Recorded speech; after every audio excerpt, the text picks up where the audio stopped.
Oi, gente, boa tarde. Primeiro, eu acho que eu tenho que dizer que é muito legal estar aqui com vocês. Eu conheço boa parte de vocês já há um bom tempo. A gente já trabalhou muito junto. Já tivemos ótimos momentos aqui de pesquisa. E, bem, é uma honra estar aqui com vocês para poder finalmente apresentar meu trabalho, vocês conhecerem um pouco mais do que eu faço, conhecerem uma área interdisciplinar que aborda um pouco mais do que vocês, uma coisa mais próxima do que vocês fazem, mas também trazendo essa coisa para contribuir para uma área que é geralmente assim, considerada de humanas, né, e mais distante do que realmente é. Eu vou mostrar aqui que existe uma fronteira muito frutífera entre a linguística e a ciência da computação. Então, a minha apresentação se chama Explorando Anomalias Linguísticas na Esquizofrenia com Grandes Modelos de Linguagem, uma abordagem integrativa entre linguística formal e métodos computacionais. A minha orientadora é a Silene Rodrigues, que acabou de me apresentar, e meu co-orientador é Emílio Vital, da IBM, também daqui do IPATEC.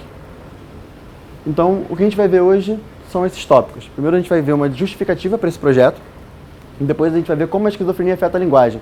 Eu vou me referir à esquizofrenia às vezes como SZ, só como uma forma de abreviação. Depois vamos ver exemplos dessas afetações em relação à linguagem, o papel da ciência da computação nessas investigações e exemplos de pesquisas da ciência da computação que encontraram resultados significativos na pesquisa com esquizofrenia.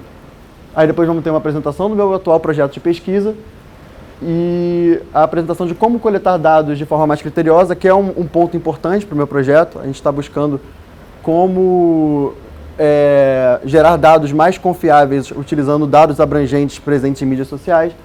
Depois eu vou apresentar para vocês o BERT, que é um grande modelo de linguagem que eu uso no meu projeto, o processo de fine-tuning dele, resultados exploratórios de análises estatísticas que a gente fez com os dados de teste e uma conclusão.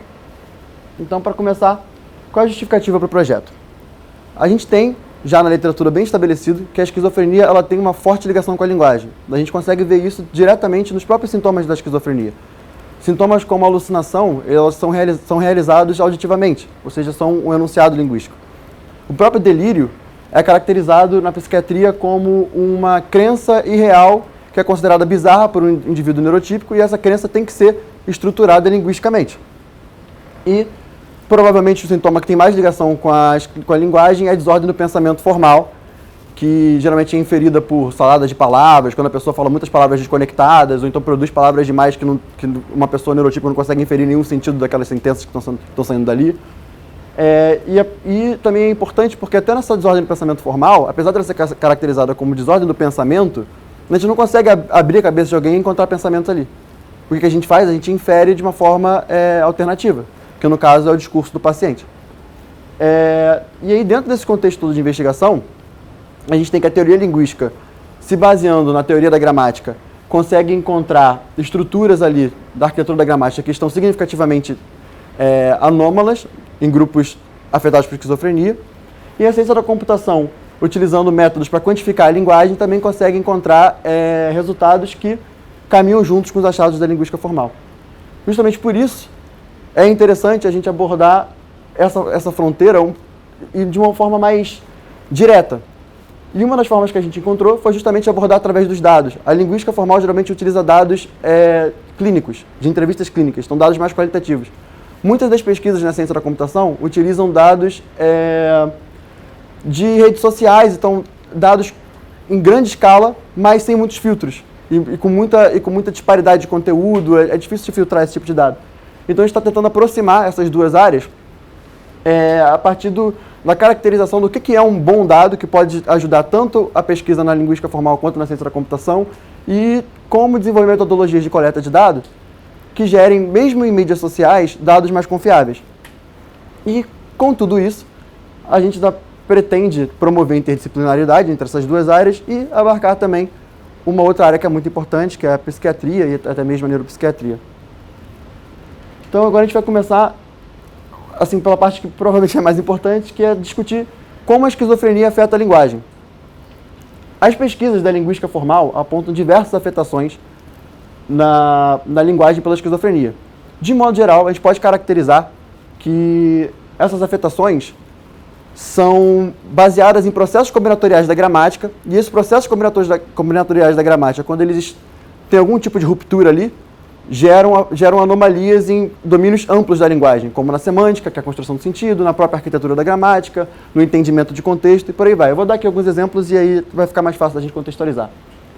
Uma coisa bastante comum na literatura é a observação de que a esquizofrenia leva a mais produção de sentenças simples. O que isso quer dizer é que, em vez de uma pessoa esquizofrênica fazer uma sentença como eu vi a menina que estuda na nossa escola, então que estuda na nossa escola está dentro de eu vi a menina, gerando uma sentença mais complexa, eles tendem a fazer duas sentenças mais simples, como eu vi a menina, ela estuda na nossa escola. Mesmo sentido, só que duas construções mais simples, sintaticamente mais simples. Também a esquizofrenia é caracterizada por menor uso de expressões nominais definidas. Expressões nominais são geralmente substantivos, denotam seres, de modo geral, mas também tem relação com artigos, etc. E a gente tem na esquizofrenia que há, de vez em quando, violações das regras de uso de expressões nominais. Esse exemplo é uma delas. Eu vejo uma mulher na rua e uma mulher está no telefone. Parece que a pessoa está introduzindo duas mulheres diferentes. Mas na segunda, uma mulher, o paciente está falando da mesma mulher que ele introduziu antes. Ou seja, ele viola uma regra gramatical que é, depois que você vai se referir a um elemento, a um ser, que você já introduziu no discurso, você usa o artigo definido. A gente também tem casos de agramaticalidade devido a operações sintáticas falhas. Esse caso aqui, eu acho que é mais fácil eu dar o exemplo para vocês e depois explicar ele. O exemplo é, a Ana queria e eu queria também quando nos perguntaram. Não dá para entender nada dessa sentença, porque o que eu queria também? A gente não sabe. Mas esse processo de usar um também para apagar algum tipo de informação sintática é um processo que é licenciado pela gramática, mas em casos diferentes, como por exemplo, a Ana queria um livro e eu também. Agora você já sabe que também substitui eu também queria um livro. Ou seja, existe uma regra que diz, quando você vai usar um também para substituir alguma informação, você primeiro tem que ter alguma informação que possa ser recuperada no discurso que foi mencionado anteriormente. E aqui esse paciente está violando isso e está gerando uma sentença gramatical, que quem está interpretando não consegue entender o que esse também significa. E a gente também tem casos de referência anômala, como esse aqui. Eu vi o João e o Pedro na rua, ele voltou para casa. Aqui a gente não sabe a quem o ele se refere, se é João ou Pedro. E a gente vai ver que esse tipo de referência anômala geralmente é feito com pronomes de terceira pessoa. Por quê? Porque a teoria linguística diz que pronomes de terceira pessoa são gramaticalmente mais complexos. A primeira pessoa é mais fácil de inferir, é a pessoa que está, a primeira pessoa do discurso, a pessoa que está pronunciando a sentença. A segunda pessoa também é mais fácil, é o interlocutor. A terceira pessoa, ela já tem uma gama de possíveis referências muito maior, que é qualquer ser que está fora daquele contexto de discurso. Então, assim, automaticamente leva ao maior nível de complexidade, e é justamente nesse tipo de referência que eles acabam errando, fazendo ambiguidades ou algum outro tipo de anomalia que fica difícil de interpretar. Temos exemplos também de dificuldade de processamento em sentenças encaixadas. Então, nesse exemplo, ele acredita que vai chover hoje. A literatura aponta que esquizofrênicos têm mais dificuldade de entender a relação entre acredita e chover. Porque quando você acredita que vai chover, não quer dizer que vai chover. Quer dizer que você acredita, mas não necessariamente vai chover. Mas, às vezes, eles não conseguem interpretar isso. E para eles vai chover, de qualquer forma. Só porque está encaixado, eles não conseguem entender essa relação sintática entre os dois verbos. Da sentença principal e da sentença encaixada. Eu vou dar um exemplo aqui que vai deixar isso, no próximo slide, vai deixar isso muito mais fácil de entender. E, por fim, nós temos falhas morfológicas, que são essas aqui. No inglês, quando você vai fazer o passado regular, é muito fácil. É uma regra de bote o ED no final do verbo. Cook vira cooked, é um verbo regular. Mas verbos irregulares é um pouco mais estranho, porque drive vira drove, por aí vai, você não tem nenhuma regra para derivar isso. Você precisa basear a sua memória. O que a literatura diz é que justamente no regular, que é só você aplicar uma regra morfológica, eles erram mais. Eles acertam mais isso aqui, que não é baseado em nenhum tipo de regra, do que esse aqui. Então, de modo geral, repetindo, o que a gente conclui com os achados da linguística formal é que há uma espécie de ruptura nos processos combinatoriais da gramática, e essas rupturas levam a amplas anomalias da linguagem que podem afetar o sentido, podem afetar a referência, podem afetar a complexidade da sentença que está sendo construída, e por aí vai. Eu vou dar alguns exemplos aqui de pesquisas para vocês entenderem melhor.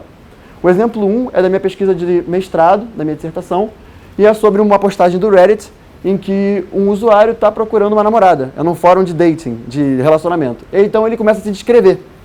E então ele vai falar dele na primeira pessoa, porque ele está se descrevendo.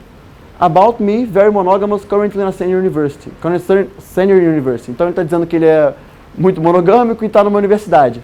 Music is my passion, música é minha paixão. I listen to a wide range of genres, mostly older stuff. Escuta uma grande variedade de músicas, mais coisas antigas. E agora ele faz uma coisa estranha, que é Loves discovering new music more than anything. Loves é a versão da terceira pessoa do singular no presente do inglês. Esse prozinho aqui significa que ele não escreveu esse pronome, ele não é realizado, é um pronome nulo na sentença. Então a gente marcou só pra gente conseguir contabilizar isso. Então ele começa falando dele da primeira pessoa e de repente ele passa para a terceira. O que já marca aí um caso de referência anômala. Ele está se referindo a ele mesmo na terceira pessoa. O segundo exemplo é sobre um relato de sonho, em que o entrevistador pede para um participante relatar um sonho e esse participante relata. Explicava. Uma vez eu estava quando eu morava na vila em cima. Eu já morei lá, né? E aí eu escutei e eu gostava de me deitar do lado de fora na varanda. Eu escutei uma pessoa andando de chinela. Aí eu me levantei e fui para casa. É difícil entender alguma coisa. Tem muito aquele processo de cortar a sentença, só que você não consegue inferir o que foi cortado. Tem muita referência estranha também, referência anômala. E é uma grande sequência de sentenças simples. Vocês conseguem reparar isso. Eles não encaixam muito uma sentença dentro da outra. Faz várias sentenças mais simples. E o caso 3 é justamente o caso da questão de parear a relação entre os verbos com o contexto dentro de sentenças encaixadas. É sobre um experimento que apresentava uma figurinha para o participante e pedia para ele escolher a sentença que mais representava essa figurinha. Aqui é uma pessoa que está agasalhada, mas lá fora está sol. E aí dava uma sentença do tipo: The man thinks that it's cold outside. O homem pensa que está frio lá fora. E the man knows it's cold outside. O homem sabe que está frio lá fora. O ideal seria a pessoa responder a primeira. Mas o que o experimento relatou é que o grupo esquizofrênico errava mais justamente essa resposta à primeira questão. Mas, quando esse experimento apresentou as mesmas figurinhas, só que com sentenças mais simples, por exemplo, só o It's cold outside, comparado a It's sunny outside, eles acertavam. Então, a interpretação desse experimento é que o problema estava justamente na complexidade gramatical daquela sentença. E agora, o que a ciência da computação tem para contribuir em relação a tudo isso? Bem, uma das primeiras contribuições que são, assim, uma das mais óbvias, é a geração de grandes bancos de dados. É difícil coletar dados dentro do contexto de transtorno mental, porque envolve comitê de ética, o seu projeto tem que passar no comitê de ética, depois você tem que ter uma equipe treinada para aquilo, você tem que ter participantes que estão dispostos a passar por aquele experimento. É difícil achar gente para isso. Então, geralmente, dados mais qualitativos ocorrem em menos quantidade. Mas a ciência da computação consegue meio que pular isso, ou então superar isso, através de dados que já estão disponíveis na internet, através agora da era moderna, da modernização das mídias sociais e coisa e tal, a gente tem muito dado disponível. Uma outra grande contribuição é reforço de achados prévios. Como que a ciência da computação pode reforçar achados da linguística, por exemplo? Eu acabei de falar para vocês que esquizofrênicos têm mais problemas com terceira pessoa. Eles têm uma referência meio que às vezes pode ser esquisita em relação à terceira pessoa. E, por exemplo, se uma investigação dentro da ciência da computação resolve contabilizar a quantidade de pronomes em textos de usuários esquizofrênicos, por exemplo, e acha que eles produzem muito mais pronomes de primeira e segunda pessoa do que de terceira pessoa, isso caminha junto com o achado da ciência da linguística formal. Por quê? A gente pode interpretar que eles têm muito mais dificuldade para fazer pronomes de terceira pessoa, corretamente, e justamente por isso eles evitam. E aí, quando você vai analisar o texto deles quantitativamente e contar as categorias de pronomes, você vai acabar encontrando muito mais primeira e segunda pessoa do que terceira pessoa. Mas a gente vai ver mais exemplos em que a ciência da computação anda lado a lado com a linguística. Só exemplificando agora aqui, de forma preliminar. A ciência da computação também contribui muito com a identificação de categorias gramaticais afetadas, então usa contadores de categorias gramaticais, como pronome, determinante, artigo, e aí, através de comparações estatísticas, ela consegue inferir quais tipos de categorias gramaticais esquizofrênicos fazem mais ou menos, e isso dá para a linguística também uma pista de para onde os experimentos devem apontar na hora de engatilhar algum tipo de produção linguística. E também a ciência da computação contribui com a avaliação de coesão entre ideias, a forma de contabilizar a coesão de um texto. Então, quantas vezes um texto volta das mesmas referências e acaba criando uma gama de referências que são coerentes. Eu vou mostrar para vocês técnicas disso. Comparação entre domínios semânticos, que nada mais é do que você comparar sobre que tipo de tema uma população fala mais. Que às vezes pode ser interessante. Isso é muito usado, por exemplo, em estratégias de marketing, coisas do tipo. Mas também é usado dentro da investigação linguística com esquizofrenia. E também a ciência da computação sempre contribui com novas metodologias de quantificação da linguagem. Os GPTs da vida, os modelos Transformers, estão revolucionando o nosso entendimento da linguagem e acaba que a investigação em transtornos mentais se beneficia disso junto. Então aqui eu vou passar com vocês por algumas metodologias de quantificação da linguagem. Essas são todas? Não, a gente tem muito mais. Mas eu vou passar pelas que a gente encontra principalmente dentro das investigações com esquizofrenia e que a gente vai encontrar aqui nos exemplos que eu vou dar para vocês. Uma bem comum é a Part of Speech Tagging, que é essa aqui embaixo, que significa você treinar um algoritmo para ele reconhecer categorias gramaticais e te retornar essas categorias gramaticais, que geralmente são quantificadas, elas são contadas e depois podem ser comparadas estatisticamente ou então alimentadas para um modelo de classificação. Então o que esse tipo de algoritmo faz é coisa do tipo, ele transforma uma sentença como The quick brown fox jumps over the lazy dog em determinante, para the. Quick é um adjetivo, ele identifica esse tipo de coisa, brown é um adjetivo, fox é um substantivo, jumps um verbo, over é um advérbio de posição. E aí você pode quantificar a quantidade dessas categorias.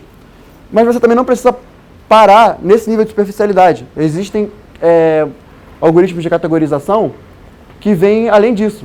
Por exemplo, o que eu pintei aqui no Jumps, tem algoritmos que são treinados para reconhecer raízes de palavras, como jump é a raiz do verbo aqui, e a flexão da palavra, que também contém algum tipo de informação gramatical. O S, que é o que está pintado de verde, no inglês é a conjugação na terceira pessoa do singular. Você pode treinar algoritmos para contabilizar isso também.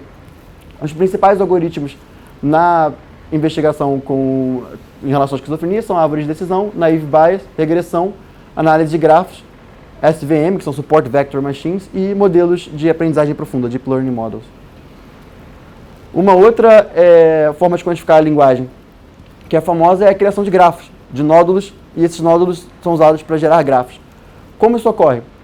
Geralmente, de modo geral, a metodologia é a seguinte: você transforma cada palavra em um nódulo, cada palavra nova em um nódulo. Então, toda vez que uma palavra nova for aparecer em um texto ou em um discurso de modo geral, ela é representada por um novo nódulo. E você define uma distância preliminar entre um nódulo e outro. Então, conforme a pessoa vai falando palavras que ainda não foram introduzidas antes no discurso, vai se criando um segmento.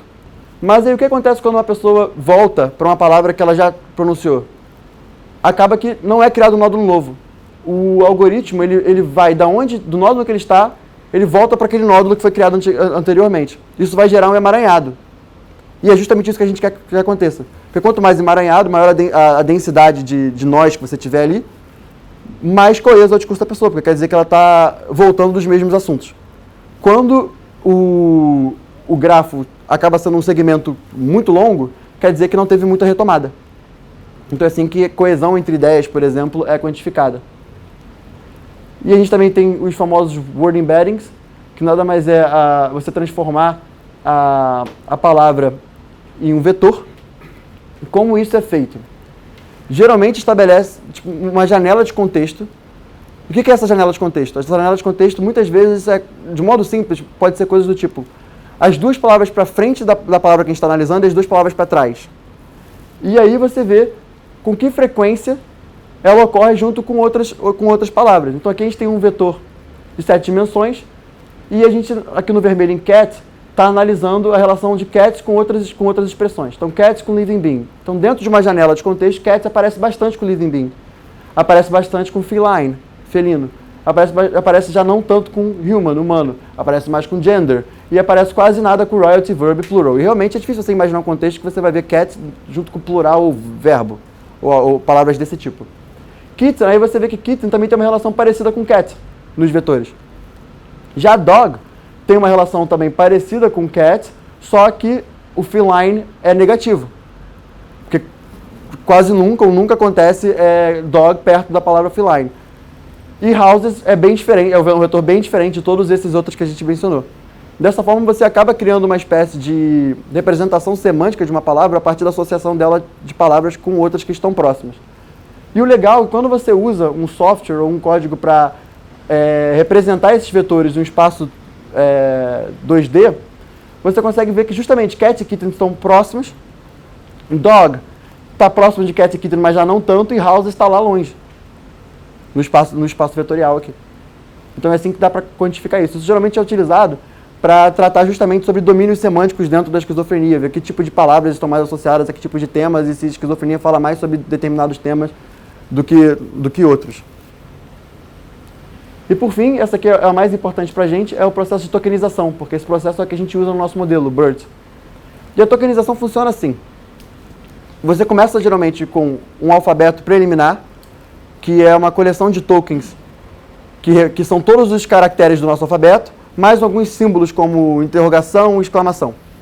Depois disso, um algoritmo ele passa pela sua amostra de dados, pelo seu conjunto de dados, e vai vendo qual é a sequência de tokens já existentes mais frequente. Essa sequência mais frequente é classificada pelo algoritmo como um novo token. Depois ele vê qual é a segunda sequência mais frequente. E aí ele vai classificar isso como token também. E a mesma coisa para a terceira, para a quarta, para a quinta. E ele vai fazendo isso até chegar em um limite pré-definido. O BERT, que é o modelo que a gente usa, ele define 30.522 tokens. Então o BERT foi fazendo isso até chegar no token de 30.522. O legal dessa técnica é porque ela pode representar palavras inteiras. Por exemplo, aqui visually está sendo representado como visually mesmo, é uma palavra inteira, porque provavelmente nessa amostra de dados, visually apareceu com tanta frequência que pode se transformar num token inteiro. Mas rumination não. Rumination é a combinação de dois tokens, o token rum com o token ination. O que isso quer dizer é que na amostra de dados não tinha tanta rumination, mas tinha sequências de caracteres suficientes, frequência suficiente para formar run e sequência suficiente para formar ination. E aí acabou que o modelo entendeu o rumination como essa coleção de dois tokens aqui, esse conjunto de dois tokens. E por fim, você pode apresentar cada token com uma contraparte numérica, que geralmente é só a ordem que ele foi identificado durante o processo de tokenização. E o que é passado geralmente para um algoritmo de classificação é um vetor com os números que são os IDs dos tokens. E você pode transformar os números no texto de volta e o texto nos números de volta, pode ficar fazendo essa brincadeira. E aí, com essas metodologias todas de quantificação da linguagem, o que a ciência da computação aponta? Coisas muito parecidas com o que a linguística formal aponta.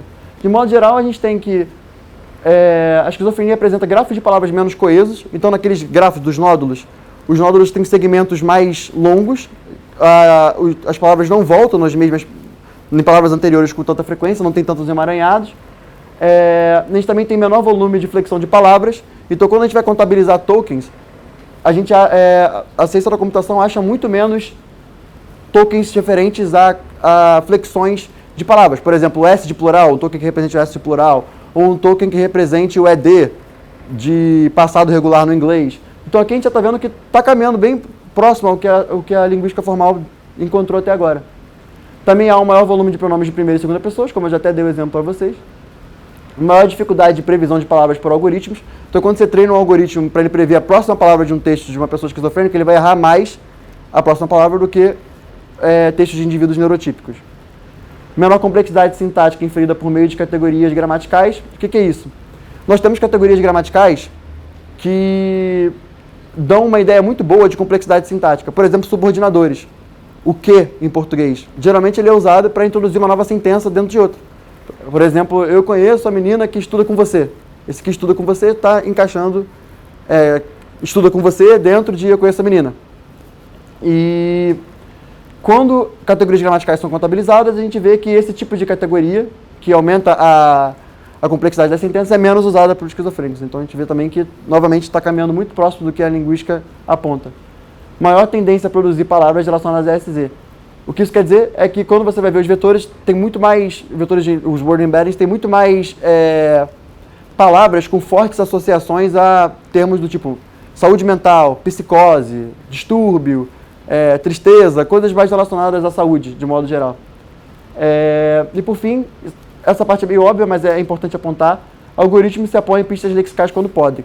Então, digamos que você pegou centenas de milhares de textos do Reddit e você usou isso para uma tarefa de classificação. Se você não filtrar muito bem os seus dados, você vai passar para esse seu algoritmo um monte de texto que tem palavras do tipo esquizofrenia, esquizofrênico, estou triste, minha psicose piorou, sentenças desse tipo. E é claro que o seu modelo, quando vê esse tipo de coisa, ele vai ver eu sou esquizofrênico, ele vai chutar automaticamente que a pessoa é do grupo esquizofrenia. Mas não é isso que a gente quer que os modelos, na verdade, consigam generalizar e não se baseiem apenas em pistas do que está óbvio no texto.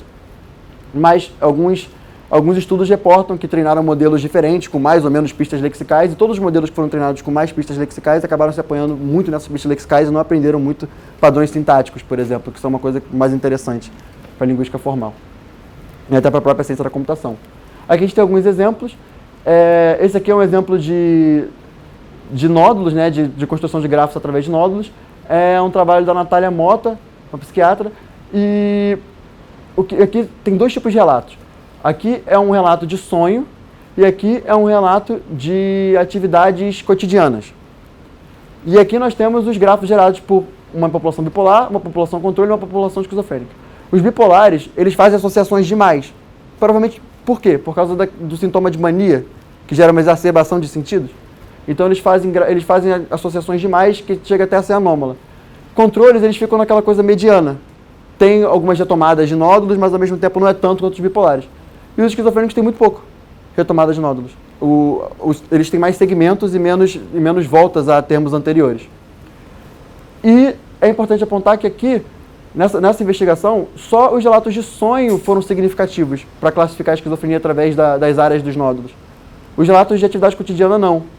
O que a Natália Mota interpreta disso é que sonhos são fundados no irreal e esse tipo de narrativa exige muito mais da sua memória e muito mais da sua linguagem para você conectar os resquícios que você consegue lembrar do sonho, e justamente por isso gera uma maior complexidade na hora da produção do discurso. E aí é por isso que com o sonho você consegue inferir com mais significância a diferença entre essas populações.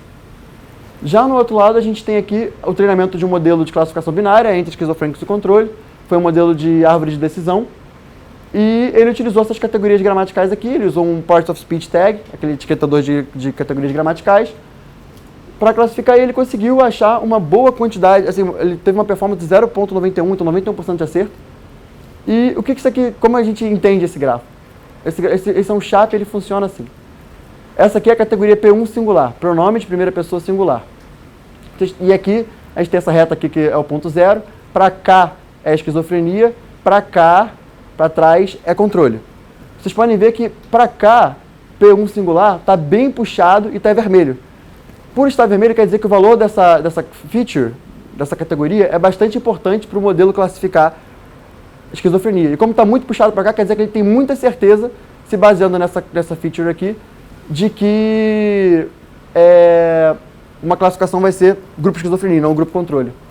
Aqui, NP singular é expressão nominal singular, e já é um pouco o contrário, né? Ele não tem tanta certeza aqui que é esquizofrenia, e a esquizofrenia não tem tanto valor nessa característica, mas controles, quando fazem muito dessa aqui, acabam gerando uma grande certeza para o modelo. Eu não vou passar por todas as categorias, mas isso aqui é só para a gente entender como a gente pode interpretar o resultado de um modelo de classificação.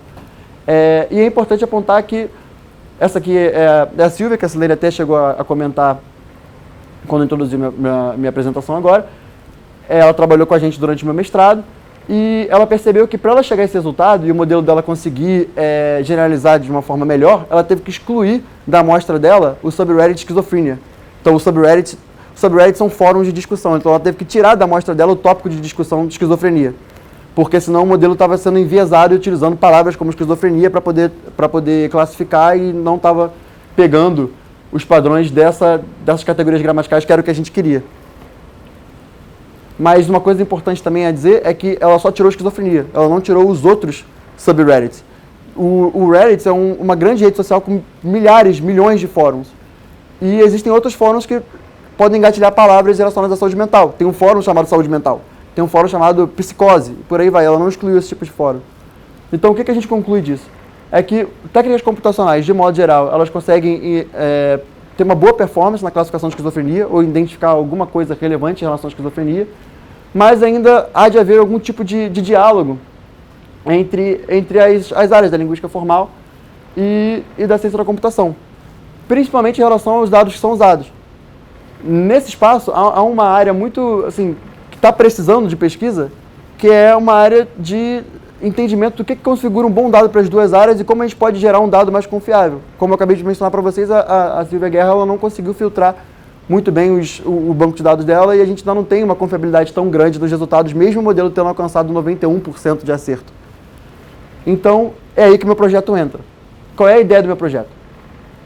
O meu projeto se baseia em tentar coletar um grande banco de dados de larga escala, então na casa das milhares de postagens, mas com maior emprego de filtros de conteúdo.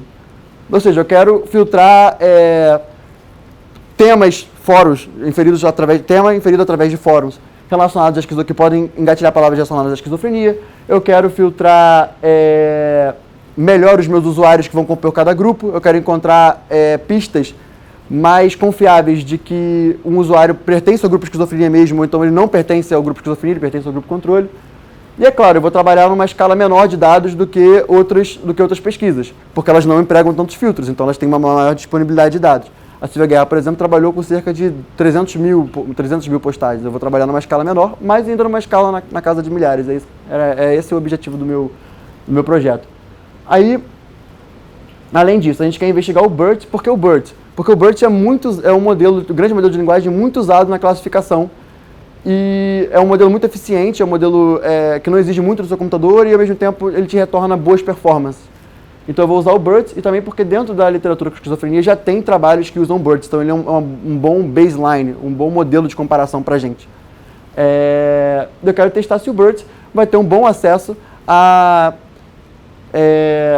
linguagem na esquizofrenia, mesmo em uma situação de dados que forçam ele a não se apegar a pistas lexicais, como a própria palavra esquizofrenia, palavras relacionadas à saúde mental. E aí eu quero fazer uma análise estatística exploratória dos dados de avaliação desse modelo e ver o que está contribuindo ali para o modelo acertar ou errar mais. Esse é o objetivo do meu projeto. Então, dentro desses objetivos, a gente tem que começar com, a primeira parte, que é como coletar os dados. Como a gente coleta dados de uma forma mais criteriosa? Bem, eu usei o Reddit também, porque é uma mídia social muito utilizada dentro da literatura, só que eu apliquei mais filtros. Como eu apliquei mais filtros? Muitas vezes, a literatura coleta usuários para o grupo-alvo, que é o grupo de esquizofrenia, apenas através de uma flag que eles podem botar nos próprios perfis deles, tipo aqui, ó, que é como se fosse uma etiqueta que o próprio usuário se dá dizendo que ele tem esquizofrenia. Eu não vi apenas isso.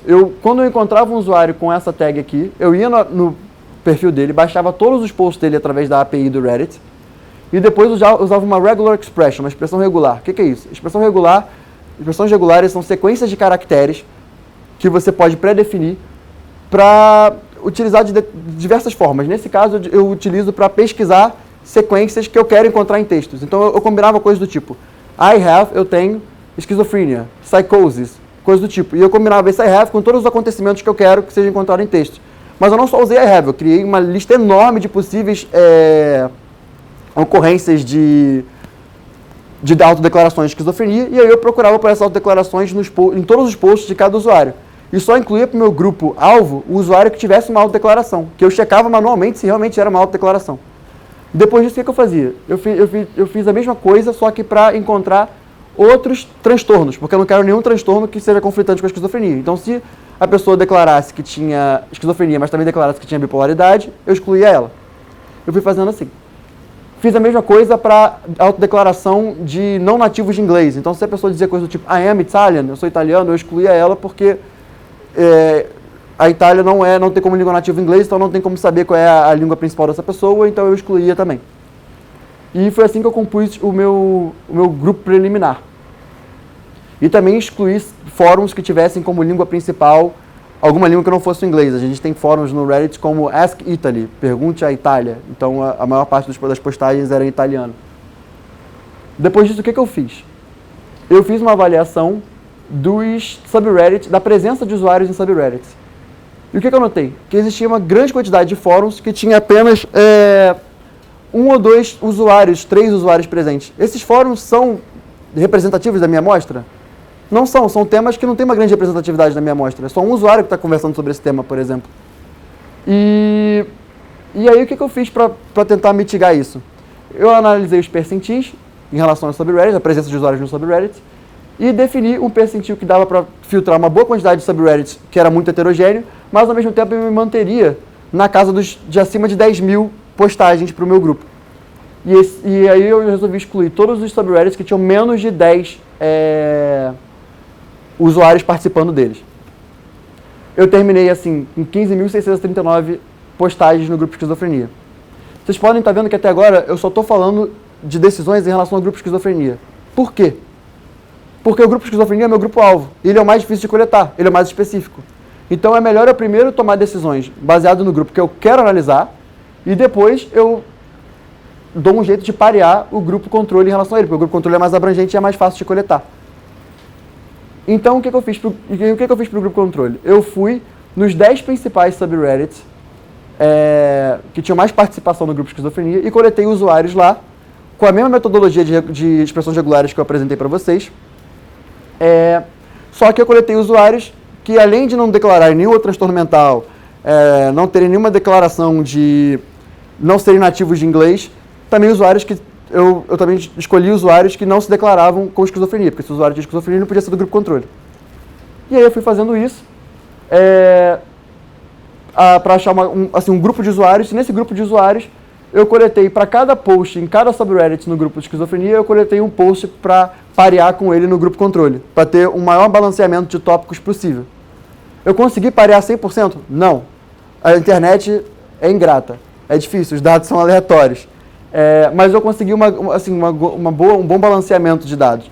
E a minha estratégia aqui foi, quando eu não conseguia dados suficiente para o grupo controle para se equiparar ao grupo esquizofrenia num determinado subreddit, eu pegava para completar dados de outros subreddits que são famosos no grupo esquizofrenia também, para não ter um desbalanceamento grande de temas ali. Então eu terminei com 15.639 postagens em cada grupo, e acabou que a temática das postagens ficou parecida. Esse aqui são as participações em subreddits, a gente tem uma participação parecida. Os subreddits principais dos dois grupos são parecidos. Ask Reddit, Teenagers, No Stupid Questions, Pics. A gente teve um bom balanceamento temático que ainda não tinha sido feito na literatura antes. Ninguém nunca tinha se preocupado com isso. Então agora passando. Depois disso eu peguei esses dados e usei eles para fazer o fine-tuning de um modelo BERT. O que é o BERT? O BERT é um grande modelo de linguagem treinado pela Google em bilhões de dados, e ele utiliza a técnica de tokenização, que eu apresentei para vocês, e os pesos deles, o jeito deles de entender padrões na linguagem, foi feito da seguinte forma. Um token de um texto específico era mascarado, o modelo não conseguia ver aquele token, e ele tinha que inferir que token era aquele baseado nos outros tokens que estão ao redor. E foi assim que ele aprendeu relações entre a linguagem, e ele é um bom modelo para classificação, é bastante eficiente, como eu já mencionei. A gente utilizou um BERT Base Cased. Isso aqui nada mais quer dizer do que o modelo ele considera caracteres maiúsculos, porque um BERT Base Uncased, ele só transforma tudo em minúsculo. É só essa a diferença. Como a gente está vendo coisas sutis na linguagem, a gente achou que ter um modelo que considera caracteres maiúsculos seria importante. Nós utilizamos hiperparâmetros dentro da faixa de hiperparâmetros relatados no white paper do BERT, que é o papel, como se fosse o manuscrito de nascimento do BERT, o trabalho que explica como o BERT foi gerado. Escolhemos apenas hiperparâmetros dentro do conjunto de hiperparâmetros relatados lá, para não fugir muito do padrão. E aí dividimos os nossos dados em 80% treinamento e 20% amostra. Amostra de teste. Que o teste tinha mais ou menos 6.255 posts. E aí a gente avaliou a performance do nosso modelo dentro desses dados com melhores filtros. O que a gente encontrou foi uma perda de teste de 0,59, uma taxa de acerto, uma acurácia de 69%, o que já dá para ver que é um pouco menor. Eu relatei para vocês, na verdade consideravelmente menor, eu relatei para vocês que o trabalho da Silvia Guerra alcançou 91% de acerto, mas é acima do acaso, né? O modelo não está chutando, ele aprendeu alguma coisa ali na linguagem de indivíduos esquizofrênicos. A gente teve uma precisão de 0,68. A precisão é uma razão que te diz a seguinte informação. De todos os casos que o modelo classificou como esquizofrênico, quais realmente eram os esquizofrênicos? É essa a razão que te dá. E o recall, ou sensibilidade, te diz o seguinte: de todos os casos que o modelo deveria ter classificado como esquizofrênico, quantos ele realmente classificou? E a gente pode ver que essas métricas aqui estão bem balanceadas, já não tem nenhuma que está muito maior do que a outra. A acurácia não se deveu a, por exemplo, uma precisão muito alta e um recall mais baixo, está tudo mais ou menos na mesma faixa, o que aumenta um pouco a confiabilidade no modelo. E aí, tudo bem, tivemos agora essas métricas aqui, só que a gente quer entender o que levou a essas métricas. A nossa primeira hipótese é que o tamanho do texto, a quantidade de palavras no texto, leva a uma classificação melhor pelo modelo. E a gente foi testar isso. Então a gente foi testar se a quantidade de palavras estava relacionada a predições corretas. E aí eu fiz uma nova de uma via para comparar se as classes de configuração, de predição, o que são as classes de predição? TP é true positive, verdadeiro positivo, TN é true negative, verdadeiro negativo. Então essas aqui são as classificações corretas. False positive é false positivo e FN é false negativo. Eu comparei se havia uma diferença significativa entre a média de palavras dessas classes de classificação. E o que eu achei é que sim, havia. As classes corretas tinham, em média, mais palavras do que as classificações incorretas. E o que mais interessa pra gente, que são os true positives, né, quando o modelo realmente acertou que pertencia ao grupo de esquizofrenia, é a que tem a maior média de palavras e foi significativamente maior do que todas as outras classificações.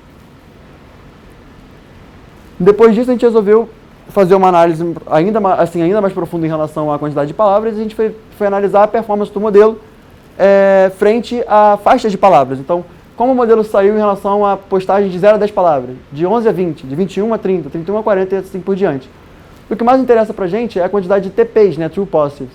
E a gente vê que ela vai, em relação às outras quantidades, ela vai aumentando incrementalmente, até estabilizar aqui por volta dos 50% a 60%, na faixa de 61 a 70 palavras. O que quer dizer pra gente já, está dando um indício, de que se você quer ter uma boa classificação de esquizofrenia, você tem que visar ter postagens no seu grupo amostral de pelo menos umas 61 palavras, em média. Mas essa relação aqui não quer dizer tudo pra gente, né? Porque a gente pode ver que tem algumas classes que tem muito mais casos de esquizofrenia do que de controle. Então eu fiz uma outra avaliação ontem, inclusive, que eu queria trazer essa informação para vocês hoje, de qual é a porcentagem de corretos para esquizofrenia e corretos para controle em cada uma dessas faixas. E a gente vê que também vai subindo até chegar mais ou menos na 61, 70. A gente tem um outlier aqui, né, que é a taxa de correto para controles no 81,90, mas a gente continua pensando que quanto mais palavras, e principalmente quanto mais palavras acima de cerca de 61 palavras, melhor o seu modelo vai prever, só que a gente tem que fazer uma análise agora mais aprofundada do que está acontecendo aqui, que é uma coisa bastante interessante. Estou bastante animado para descobrir isso, inclusive. Depois disso, passamos para uma outra hipótese nossa, que é o tema da postagem faz diferença para a classificação. Eu tenho, durante essa apresentação inteira, dito para vocês que os modelos se apoiam em pistas lexicais quando eles podem. Então, se apoiam a palavras como esquizofrenia, psicose e outras coisas quando ele pode. Então, eu fui ver se o tema da discussão, os fóruns, tem alguma coisa a ver com a predição correta do modelo. O que eu fiz para isso? Eu fiz um teste aqui quadrado para checar a independência entre a variável subreddit, então os fóruns de discussão, e as classificações do modelo. E eu descobri que isso foi significativo. O P é menor do que 0,05. Ou seja, não é independente, é dependente. A classificação tem a ver com o subreddit. Aí eu fui testar um modelo de regressão logística para ver o quanto que o subreddit influencia o modelo a acertar mais. Ele saber o subreddit da postagem ajuda ele a acertar a classificação daquela postagem. Eu descobri, através desse P aqui, que também é menor do que 0,05, que sim, ajuda. O modelo que utiliza subreddits, ele acaba acertando, o modelo quando ele utiliza subreddits, ele acaba acertando mais. E aí eu fui fazer mais uma investigação, que é ver a relação entre os subreddits e as predições do modelo para ver se existem subreddits que fazem o modelo acertar ou errar mais. E a gente descobriu que sim, existem 5. Esses que são o Advice, Roast Me, Suggest Me a Book, Casual Conversation e Christianity. Todos ajudam o modelo a acertar mais? Não, alguns atrapalham. O Roast Me e o Casual Conversation atrapalham a relação negativa para respostas corretas, enquanto que os outros, Advice, Suggest Me a Book e Christianity, não são, na verdade eles ajudam, as classificações se tornam mais positivas, corretas no caso. E aí eu fiz mais uma análise em relação a isso, que é, eu mantive na nossa amostra um subreddit, apenas um, escolhido aleatoriamente, que tivesse a ver com temas de saúde mental. E é esse subreddit aqui, Ask Docs, que é Pergunte a Doutores. Para ver se a presença de palavras relacionadas à esquizofrenia tem algum tipo de relação com a previsão correta do modelo. E aí o que eu fiz? Esse subreddit acabou que só teve 18 ocorrências de postagem deles no nosso grupo de de teste. E aí eu fui em cada uma dessas postagens e fui checando se tinha alguma palavra relacionada à esquizofrenia ali. E marquei ela. Depois eu fiz uma comparação de odds ratio. A odds ratio é uma estatística mais fraca, mas é a única que eu tive para testar 18 ocorrências categóricas. E fui ver a relação entre classificações corretas e a presença de palavras relacionadas à esquizofrenia. O que eu encontrei é que essa relação é significativa. E o modelo tende a acertar 21 vezes mais quando tem palavras relacionadas à esquizofrenia, de modo geral. Depois eu fiz a mesma comparação, só que agora só para verdadeiros positivos. Então só para casos em que ele acertou a esquizofrenia. E não casos que ele acertou a esquizofrenia ou então esse também acertou o controle. Aí é mais significativo ainda. E o modelo tende a chutar 33 vezes mais que é a esquizofrenia quando tem alguma palavra relacionada à esquizofrenia ali. E por fim eu testei isso em relação a verdadeiros negativos, ou seja, grupo controle, e a relação não é significativa. Ou seja, a gente pode inferir aqui que o modelo está se apoiando muito mais, né, para prever a esquizofrenia quando há realmente a presença de alguma palavra relacionada à esquizofrenia na postagem. E o que a gente conclui com isso tudo? Primeiro, que quando há um balanceamento de dados, o BERT ele ainda tem algum tipo de performance significativa. 70% não é chute, 70% quer dizer que ele entendeu alguma coisa ali. E provavelmente esse modelo teve muito mais dificuldade de inferir previsões certas do que outros modelos que tiveram dados mais enviesados. Essa diferença pode se dever à quantidade de dados que a gente usou, porque a gente não usou dados na escala dos 100 mil, 200 mil, 1 milhão, pode ser. Mas pelas nossas testagens aqui, a gente está vendo que pelo menos se deve, em parte, ao tema da postagem, que a gente fez um filtro maior. Também a gente já tem agora algum tipo de indício que se você está fazendo algum tipo de tarefa que visa classificar a esquizofrenia, você tem que visar, pelo menos, criar algum tipo de metodologia para engatilhar cerca de 61 palavras ou mais, que é quando o modelo de classificação começa a acertar mais. E isso é só para a ciência da computação? Não, isso também pode ser útil para a linguística, isso também pode ser útil para a análise clínica, para a psiquiatria. Aqui a gente está dando uma pista de que se você está fazendo algum tipo de entrevista clínica com o paciente, você tem que fazer perguntas que engatilhem mais ou menos essa relação aqui, essa quantidade de palavras. E por fim, em relação aos nossos assados que eu tenho para dizer, é que isso aqui é muito interessante, mas lembra que eu falei para vocês sobre os grafos de nódulos da Natália Mota, que ela disse que grafos de sonhos geram mais classificações significativas porque os sonhos têm alguma coisa a ver com os sintomas da esquizofrenia? Porque sonhos são mais baseados na memória, em relação a temas irreais, e aí requerem mais da linguagem para fazer uma ponte entre as ideias? Bem, o Christianity, que foi um subreddit que estava relacionado a classificações corretas de esquizofrenia, é também um fórum que, de certa forma, está se baseando em ideias que não são concretas. Então, de certa forma, aqui também dialoga um pouco com a pesquisa da Natália Mota, mas a gente, claro, tem que investigar um pouco mais, mas a gente tem mais alguma pista aqui de que existem temas que engatilham mais anomalias linguísticas que podem ser pegas ali na esquizofrenia. Com todos esses dados aqui, o que a gente pretende fazer agora? Para o futuro. Eu pretendo reproduzir um modelo treinado em uma escala maior de dados, como o da Silvia Guerra, na casa dos 300 mil, por exemplo, só que com dados pouco filtrados. E aí comparar a performance desse modelo com a do nosso modelo atual em dados novos e ver se a performance é significativa. A minha hipótese é que não vai ser significativa, porque esses modelos não sabem generalizar muito bem, eles se apegam muito a pistas lexicais. Outra coisa que a gente tem que fazer, que eu até mencionei com vocês, a gente tem que dar uma olhada naquelas faixas de palavras de novo, porque a gente viu que tem um outlier lá. Então vai ser legal ver que tipo de postagem está naquela faixa de palavras. Além disso, também é interessante para a gente utilizar agora esses etiquetadores de categorias gramaticais nos nossos dados, para ver se tem algum tipo de categoria gramatical que está mais relacionada a acertos ou menos relacionada a acertos, se está mais presente no grupo esquizofrenia, mais presente no grupo controle. Isso é interessante da gente ver. E por fim, a gente com essa apresentação está vendo que existe uma questão de filtragem de dados dentro desse contexto de transtorno mental, e eu pretendo contribuir para melhores técnicas de filtragem de dados, e por isso a gente pretende criar um sistema multiagente que consiga fazer o que eu fiz manualmente, só que automaticamente no Reddit, para coletar dados de larga escala com uma maior quantidade de filtros e uma maior confiabilidade. E é isso, gente.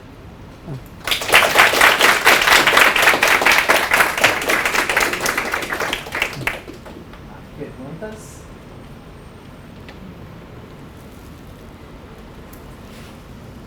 Você. Você, acho que a Gabriele Obrigado. Eu queria falar, uma pergunta. O modelo de vocês trabalham muito com a autodeclaração, né? Isso. Vocês pretendem futuramente, é possível trabalhar nisso em alguma instituição e tal, mesmo que não mais controlada? Sim, sim. Eu sonho com isso, na verdade. Que é... Existe lá fora alguns estudos que faziam o seguinte, eles iam até alguma instituição, pegavam alguns pacientes que assim, decidiam participar do experimento e pedia para esses pacientes os links de redes sociais deles e baixavam tudo das redes sociais deles. E aí comparava a partir daí. A gente ainda não tem nenhum caso desse no Brasil, é uma coisa difícil de fazer, mas seria, por exemplo, um próximo passo. Porque se os resultados baterem com os nossos agora, seria ótimo. Inclusive, a gente não é com análise computacional, assim, não é com o mesmo tipo de análise computacional, mas alguns dos trabalhos que eu apresentei aqui são do nosso grupo de pesquisa, e eles são com dados clínicos também. Os dados da Natália Mota, aqueles grafos, também são dados clínicos, mas é claro que é em menos escala. Agora, cabe a gente conseguir tentar escalar isso para uma dimensão maior. Olha, deixa eu te falar, a gente tem um convênio com o IPUC, né? Aqui no Rio de Janeiro, e com o Instituto do Cérebro no Rio Grande do Norte. O problema de coleta de dados é que é muito difícil estabilizar com o paciente.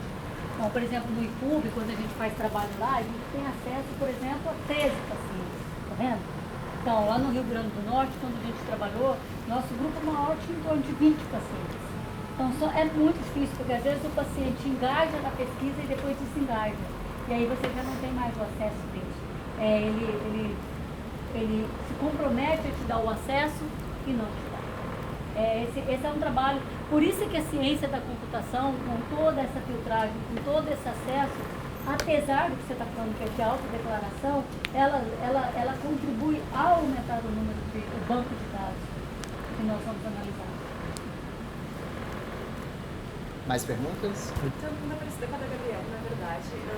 Eu queria entender, assim, vocês fizeram, nesse projeto, usou bastante o site do Reddit e tudo mais, mas eu queria entender se isso é visto, tipo, de forma ok, cientificamente falando, porque eu tinha falado no início sobre ser muito difícil coletar dados assim, clínicos justamente por conta de comitê de ética, assim, para pacientes e tudo mais, mas muitas vezes as pessoas postam esses textos, escrevem e tudo mais, elas não sabem que eles vão ser usados para o estudo, etc e tal. Como é que você Nesse aspecto, isso é tudo bem, porque o Reddit tem aquela... Sabe aquilo que geralmente ninguém lê, aperta aceito e cria conta? Sabe? Então, essas questões de política, então o Reddit tem essa política que... Na verdade, todos os usuários do Reddit, eles são públicos. E o Reddit tenta ser uma rede social livre e anônima, por isso que você não precisa botar seu nome lá de verdade, coisa e tal. Então, a partir do momento que você posta uma coisa no Reddit, ela fica pública. E todas as pessoas que estão ali registradas, elas aceitaram um termo de compromisso e aí... Compromisso não, né, mas um termo de disponibilização dos dados e aí a gente pode usar. Por isso que as pesquisas usam o Reddit principalmente. Algumas outras redes sociais são assim, mais complicadas em relação a isso. O Facebook é mais complicado, o Twitter hoje em dia com o Elon Musk é mais complicado. Aí sobra mais o Reddit em relação à disponibilidade dos dados hoje em dia. Mas isso não significa que essas pesquisas possam ser feitas sem o aval do Comitê de Ética. Então, a pesquisa do JV passou pelo Comitê de Ética. O ganho de você trabalhar com esse tipo de dado é que você não tem que ter todos os termos que serão assinados pelo participante.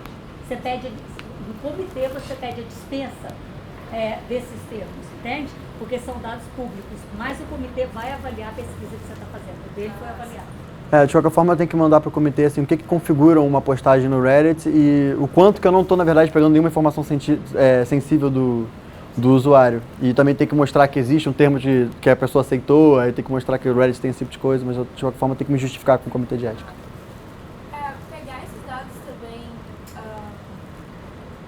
dentro de posts da internet traria uma vantagem no sentido de que, por exemplo, uma pessoa que está sendo ali dentro de uma clínica sendo perguntada por algum pesquisador, ela está conscientemente, por exemplo, ajustando a linguagem dela ou tentando falar de uma forma diferente, e quando ela está postando numa rede social, está falando de uma forma muito mais genuína, isso também seria uma vantagem considerável. Isso é uma coisa que é dita na literatura, que os dados são menos confiáveis, que a gente tem que trabalhar com a declaração, ok.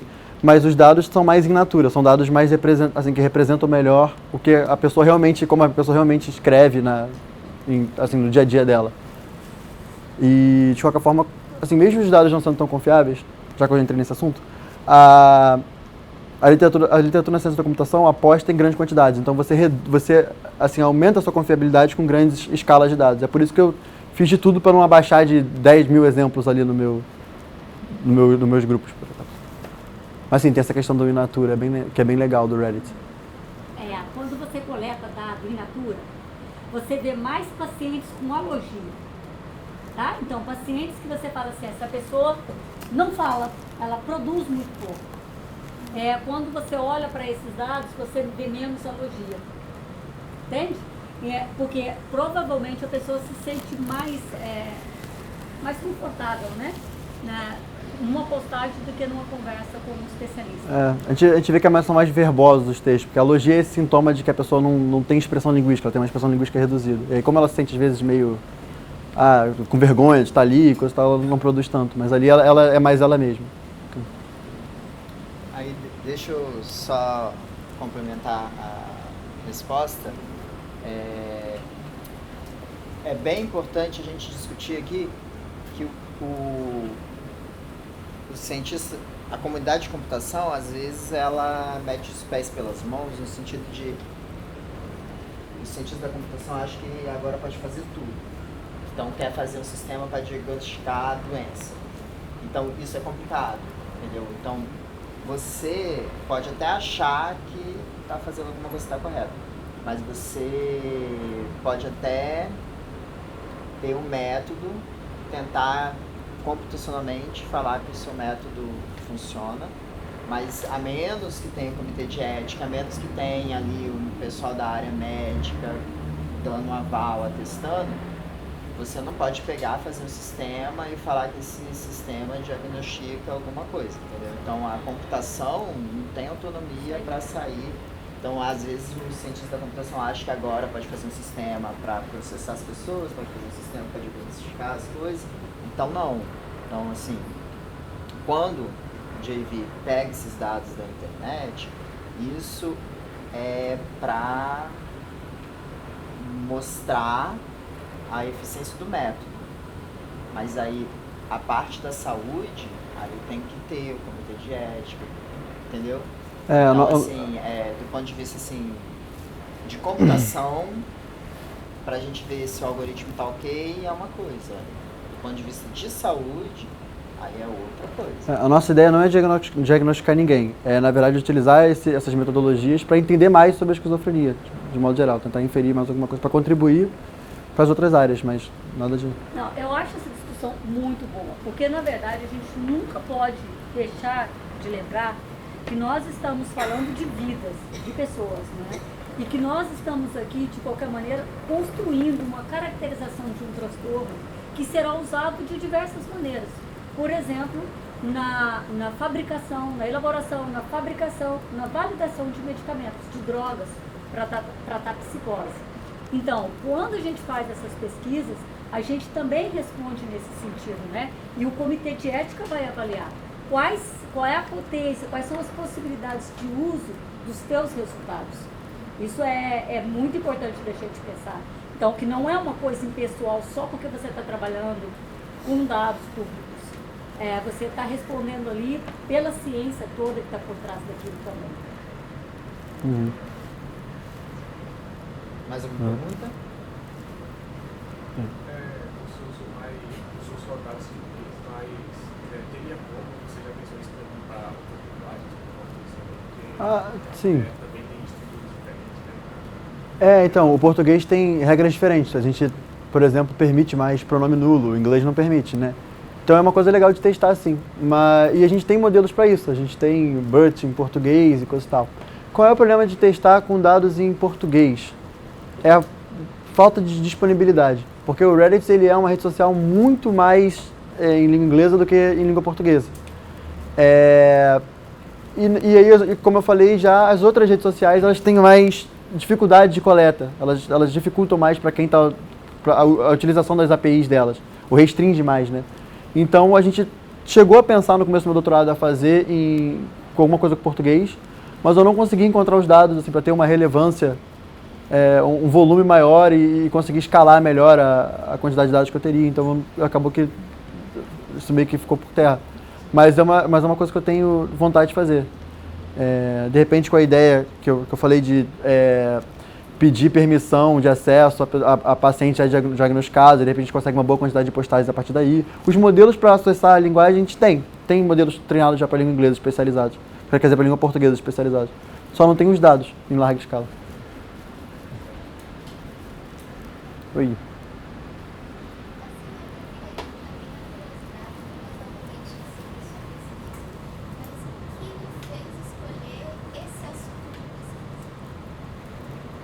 Para ser sincero, eu acho que foi a relação com a ciência da computação. Quando eu saí da graduação, na verdade eu conheci... Vou contar minha trajetória. Eu conheci a Silene na graduação e eu gostei muito do que ela fazia. Essa coisa meio de arquitetura da gramática, eu comecei a trabalhar com ela. Ok, até aí estava indo tudo bem. E continua indo tudo bem.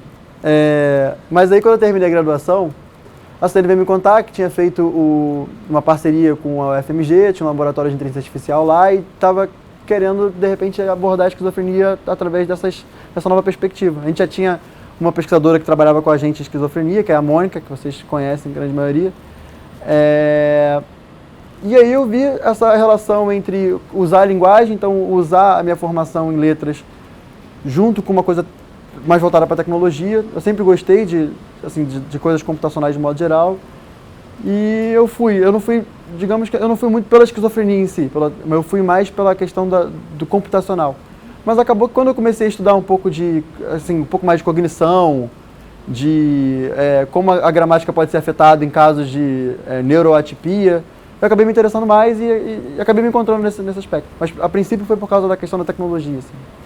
Aquela coisa nova que está acontecendo, sabe? As pessoas se empolgam. E acabei ficando assim, gostei de ficar nessa área. E foi isso. Mais alguma pergunta? Boa tarde, eu sou o Renan, do projeto da Floresta. Eu queria saber se existem outros transtornos psicológicos que também apresentam esses problemas com a linguagem, e se sim, porque é a escolha da esquizofrenia e se isso poderia ser utilizado para uma coisa mais geral.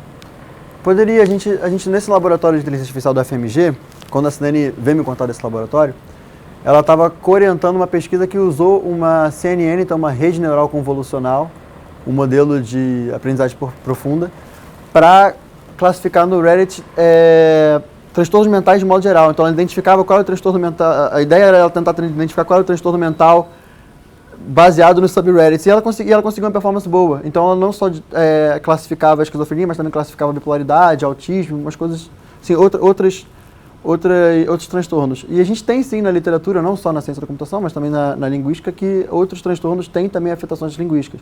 A própria demência, o Alzheimer, ela é muito parecida com a esquizofrenia em termos de afetação. A bipolaridade também tem afetações, é por isso que, por exemplo, eu tive que cortar outros transtornos da minha amostra, quando a pessoa autodeclarava outros transtornos, porque eles têm sintomas que afetam a linguagem de uma forma que pode ser conflitante.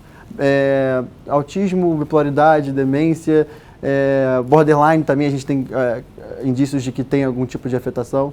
Eu tenho até, inclusive, eu posso depois mandar para vocês, se vocês quiserem, tem meu contato aqui. Eu tenho literalmente uma tabela que eu construí para minha tese, que eu fui no DSM, que é o Manual de Diagnóstico de Transtornos Mentais, que serve como uma forma de manual de diagnóstico de transtornos mentais. Então eu fui lá ver todos os transtornos mentais e fui um a um caçando artigos de afetações linguísticas que pudesse, assim, ter algum tipo de conflito com a esquizofrenia. Então eu tenho uma tabela que fala assim, esse transtorno mental tem esse artigo que fala isso sobre a afetação dele. Então sim, existem vários que têm algum tipo de impacto na linguagem. No nosso projeto agora a gente está trabalhando com LSD, que não é um transtorno, né, mas é um modelo de transtorno. Então a gente tem uns resultados bem interessantes, porque o LSD ele é um modelo de psicose. E a pergunta é se ele afeta, né, se essa droga afeta a cognição da mesma maneira que uma psicose. Então essa a gente está trabalhando com a equipe de psiquiatria da Unicamp, com uns resultados bastante interessantes, né, sobre a cognição no LSD. Eu acho a que gente faz um monte de coisa. eu acho que eu esqueci de te responder, mas a questão da escolha da esquizofrenia foi uma questão de praticidade. A gente tinha esse grupo de pesquisa na UFMG na época, só que no nosso próprio grupo de pesquisa a gente tinha uma pesquisadora, a Mônica Chaves, que já estava abordando a esquizofrenia. Então a gente já tinha alguém ali que estava estudando algum tipo de transtorno que estava próximo. Então a gente resolveu ficar com a esquizofrenia só por causa disso, uma questão de já ter conhecimento na área dentro do nosso grupo. Mais alguém?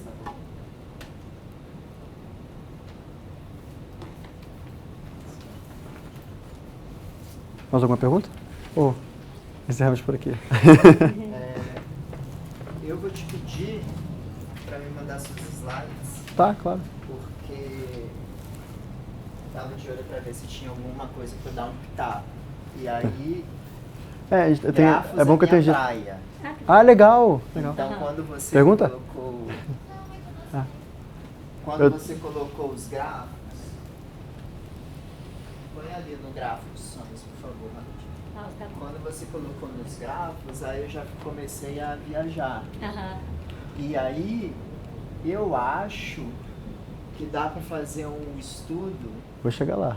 talvez menos para aprendizagem de máquina e mais para matemática discreta mesmo, que é esses grafos, eles aparentemente, né, teria que ver com mais casos, mas aparentemente é meio fácil de reconhecer se é então de esquizofrenia ou se é bipolar.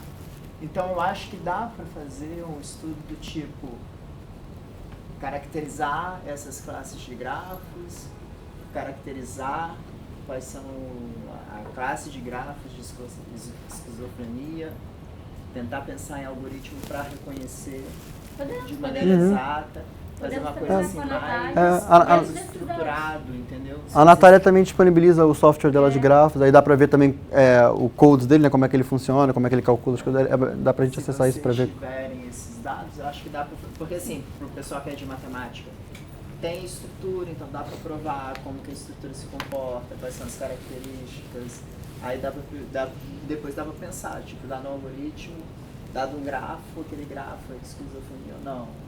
Então, Everton, eu gostaria, porque se você olhar esses grafos, eles são muito de coesão semântica, né? Então, esses trabalhos, eles não conseguem ter uma profundidade de perda estrutural.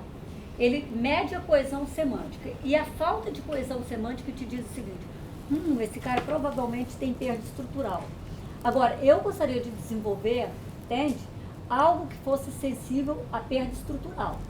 Por exemplo, essa perda de capacidade de autoencaixamento de sentença, essa perda, por exemplo, de correferência entre pronome e nome dado.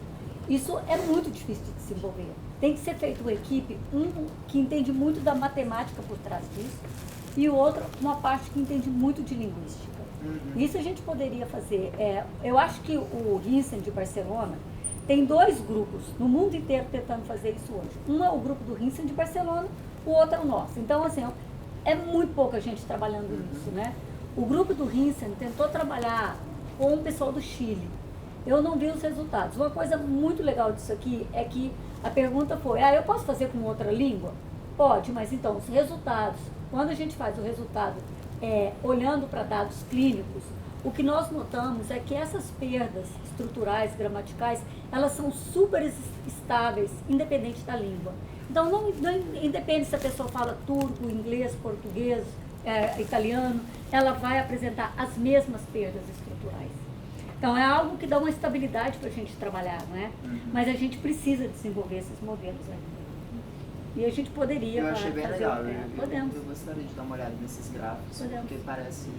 Podemos fazer Grafos de categorias gramaticais ia ser um sonho também. É um sonho, é um sonho.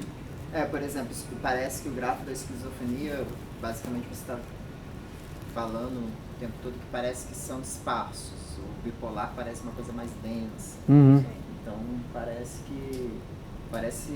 tem cara de ser fácil de reconhecer esses gráficos. Tomara que seja. Esse é um trabalho, esses trabalhos sobre sonhos e narrativas, né, do cotidiano, É um trabalho feito com o pessoal do Rio Grande do Norte, Instituto Cérebro. A gente pode chamar o Siddhartha aqui também, que é o pai dos grafos, na verdade, é o orientador da Natália, né? A gente pode chamar o Siddhartha e conversar com ele, ele dá uma palestra, a gente conversa e faz essa parceria. Podemos.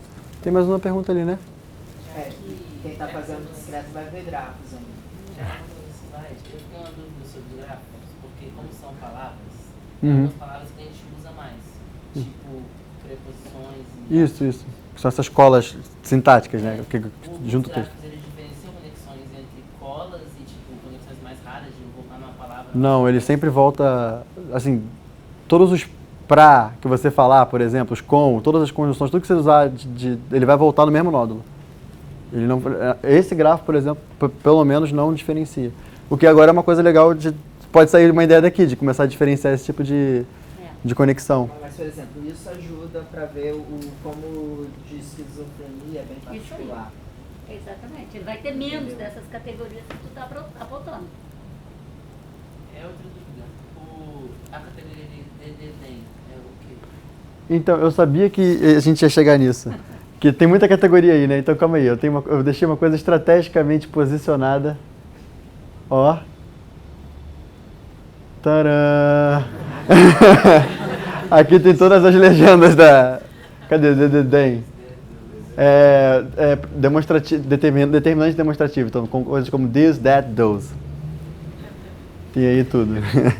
Esse grafo da Silvia Guerra, lá da UFMG, ele mostrou uma coisa que nunca tinha sido vista na esquizofrenia, que é os esquizofrênicos, Que é essa aqui. eles usam muita interjeição.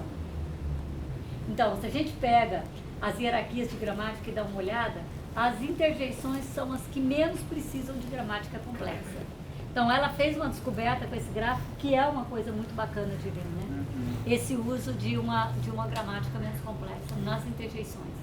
Todos esses NLs aqui são, ou IL também são interjeições. A IL é interjeições léxicos sociais, como wow, dang, shu, shi. E esse aqui, NL, emotional, que estava puxando muito para a parte de esquizofrenia, são interjeições emocionais. Que dão meio que informação pragmática sobre o texto, quando a pessoa usa muita exclamação para dizer que está, para tentar dar o sentido de que está emocionada ou que está animada com alguma coisa. Eles usam mais esse tipo de coisa. Que é realmente uma coisa que não tinha ainda na literatura antes. É muito bonito, pensa, olha, se uma pessoa não consegue estruturar uma sentença, um pensamento complexo através da linguagem, ela vai usar esses recursos para poder comunicar, entende? Então ela vai usar as interjeições, ela vai usar mais pontos de interrogação para poder se comunicar, ela vai usar mais expressivos, lembra que a gente falava de expressivos? Ela vai usar mais expressivos. É porque a gente tem na teoria, a linguística dialoga bem com isso também, que a gente tem na teoria linguística que os expressivos eles fogem um pouco da gramática, eles são meio que adendos, né, da gramática, os ganchinhos que você faz assim na estrutura sintática. E aí eles estão fugindo um pouco da estrutura sintática para tentar criar sentido através de estruturas que não têm complexidade sintática nenhuma. É isso que a gente diz. E aí a ciência da computação está capturando isso. Mais uma pergunta? Se não, vamos agradecer o... Obrigado, gente.